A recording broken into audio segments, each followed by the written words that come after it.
सासू माँ की नई सहेली। प्रिया किचन में चाय बना रही होती है और सुमन ड्राइंग रूम में बैठकर मजे से टीवी देख रही होती है। तभी दरवाजे की घंटी बजती है। प्रिया, जरा देखना तो कौन आया है। देखती हूँ मम्मी जी। प्रिया दरवाजा खोलती है तो सामने पड़ोस वाली विमला आंटी खड़ी होती है। नमस्ते आंटी जी, कैसी हैं आप? मैं तो बिल्कुल ठीक हूँ बेटा, पर तेरी सास को क्या हुआ है?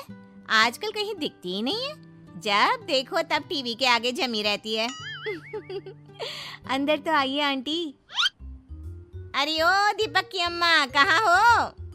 अरे बिमला, आओ आओ, क्या बात है, बड़े दिन बाद याद आई तुम्हें मेरी। मैं तो हमेशा ही तुम्हें याद करती हूँ, पर तुम ही गायब रहती हो और आजकल तो बाहर भी नहीं आती जाती। तबीयत तो ठीक है ना तुम्हारी? अरे तबीयत को क्या होना है, इस उम्र में तो कुछ ना कुछ लगा ही रहता है। मेरी छोड़ो, तुम ये बताओ कि क्या चल रहा है गली मोहल्ले में। तुम गली मोहल्ले की छोड़ो, चल तो तुम्हारे पड़ोस में रहा है। तुम्हारी नई सहेली आई है। मेरी कौन सी नई सहेली? मैं तो यहाँ बस तुमसे बातचीत कर लेती हूँ या फिर बाजू वाली शर्मा की बहू से दो चार बातें कर लेती हूँ। इसीलिए तो कहा कि तेरी नई सहेली आई है। अब कोई पड़ोस में आया है तो बात तो होनी ही है।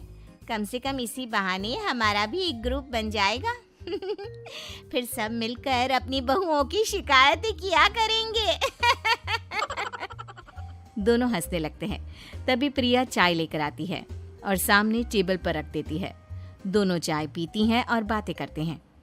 चलो मैं चलती हूँ, अब कल मिलते हैं। राम राम। अगले दिन प्रिया किचन में कुछ काम कर रही होती है और सुमन आराम से सोफे पर बैठकर मटर छिल रही होती है। तभी डोरबेल बजती है। प्रिया दरवाजा खोलती है तो सामने उनकी नई पड़ोसन खड़ी होती है। जी, आप कौन? मैंने पहचाना नहीं। नमस्ते बेटा, मैं शारदा, आपके बगल वाले घर में अभी 2-4 दिन पहले ही शिफ्ट हुए हैं। ओह अच्छा अच्छा अच्छा, नमस्ते आंटी, अंदर आइए ना आप। देखिए तो मम्मी जी, आज कौन आया है। इतना कहकर प्रिया किचन में चाय बनाने चली जाती है। नई पड़ोसन को घर पे देखकर सुमन थोड़ा हैरान हो जाती है। नमस्ते बहन जी, मैं शारदा, आपकी नई पड़ोसन। अच्छा अच्छा, आप हैं हमारी नई पड़ोसन। आइए आइए, और बताइए कैसी हैं आप? जी बिल्कुल ठीक हूँ। वो दरअसल घर पर छोटी सी पूजा रखवाई थी, बस उसी का प्रसाद देने चली आई। सोचा इसी बहाने नए पड़ोसियों से भी मुलाकात हो जाएगी। ये तो बहुत अच्छा सोचा आपने। सुमन प्रिया को आवाज लगाती है। अरे ओ बहू, जरा चाय पानी का तो आके पूछ लो। ये आजकल की बहुएं भी ना, जब तक बोलो नहीं तब तक कुछ नहीं करेंगी। आई मम्मी जी। प्रिया चाय लेकर आती है।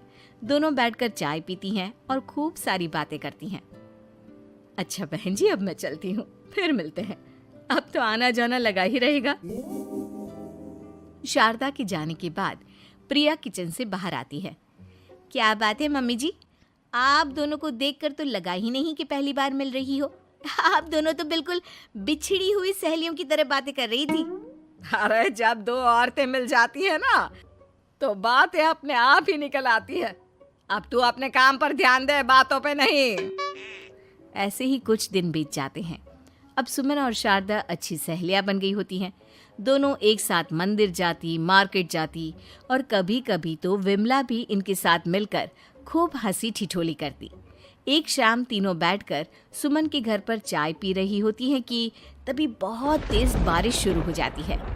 सुमन जोर से प्रिया को आवाज लगाती है। प्रिया, ओ प्रिया, देख कितनी तेज बारिश हो रही है। जाके छत से सारे कपड़े ले आ, नहीं तो सब भीग जाएंगे। सुमन 2 बार आवाज लगाती है लेकिन प्रिया का कोई जवाब नहीं आता। शायद प्रिया कुछ काम कर रही है, इसीलिए कुछ जवाब नहीं दे रही। अरे काहे का काम, आराम फरमा रही होगी महारानी। तभी प्रिया बीमार हालत में अपने कमरे से बाहर निकलती है। हाँ मम्मी जी, क्या हुआ? मेरी तबीयत थोड़ी ठीक नहीं है ना, इसलिए आग लग गई। अरे सारे कपड़े भीग गए और तुझे सोने से फुर्सत नहीं है। सबके सामने सुमन के मुंह से ऐसी बातें सुनकर प्रिया उदास हो जाती है और छत से कपड़े उतारने चली जाती है। सुमन, ये क्या बात हुई?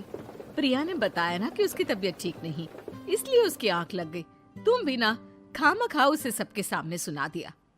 अरे आप नहीं जानती शारदा जी, कुछ बहुएं ना बहुत आलसी होती है, घर का एक काम नहीं करना चाहती। ऐसा नहीं है सुमन, तुम्हारी बहू तो बहुत प्यारी है, तुम्हारी सारी बात भी तो मानती है।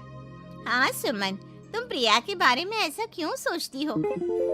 मेरी भी दो बहुएं हैं, लेकिन मैं उन्हें अपनी बेटियों की तरह रखती हूँ। आखिर वो भी तो किसी की बेटियां ही है ना। और अगर तुम ऐसा ही व्यवहार करोगी तो एक दिन प्रिया भी तुम्हारे साथ ऐसा ही बर्ताव करेगी।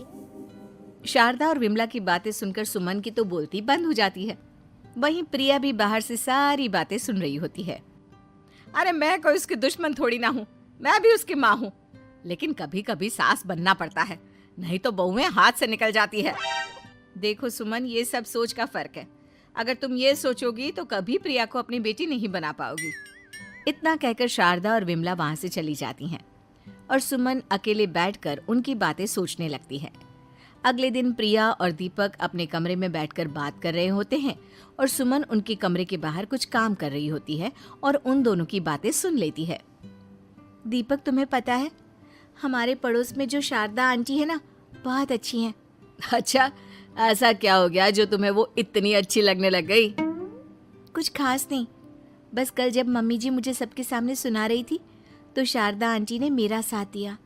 मैं तो सच में हैरान ही रह गई थी जब उन्होंने मम्मी जी को मुझसे ऐसा बर्ताव करने के लिए मना किया। अच्छा, फिर क्या हुआ? होना क्या था, शारदा आंटी तो मम्मी जी को समझा ही रही थी कि बहू को भी बेटी की तरह ही रखना चाहिए, लेकिन मम्मी जी तो मम्मी जी है ना, उन्हें तो मुझ में हमेशा कमी ही दिखती है। काश मुझे भी शारदा आंटी जैसी सास मिली होती जो मुझे भी अपनी बेटी जैसी समझती। सुमन ये सब सुनकर बहुत उदास हो जाती है और वहां से चली जाती है। प्रिया की बातें सुमन के कानों में बार बार गूंज रही थी। उसे बहुत शर्मिंदगी महसूस हो रही थी कि उसने प्रिया के साथ बहुत गलत किया है। अगले दिन सुमन शारदा और विमला को बुलाती है। क्या बात है सुमन, आज तूने ऐसे अचानक क्यों बुलाया? सब ठीक तो है ना? हाँ, सब ठीक है, तुम दोनों बैठो तो सही। तब तक दीपक और उसके पापा भी आ जाते हैं। प्रिया, तुम भी आ जाओ। क्या हुआ मम्मी जी, आपने बुलाया? हाँ प्रिया बेटा, मैं आज सबके सामने तुमसे माफी मांगना चाहती हूँ।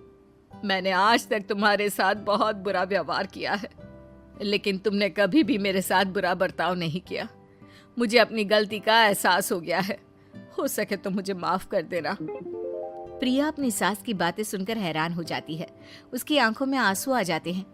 प्लीज मम्मी जी, आप मुझसे माफी मत मांगिए, मैं भी आपकी बेटी ही हूँ।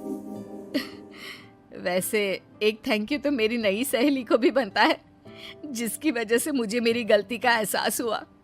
शारदा बहन, आपका बहुत बहुत शुक्रिया जो आपने मेरी आंखें खोल दी। अरे क्या सुमन, तुम भी ना।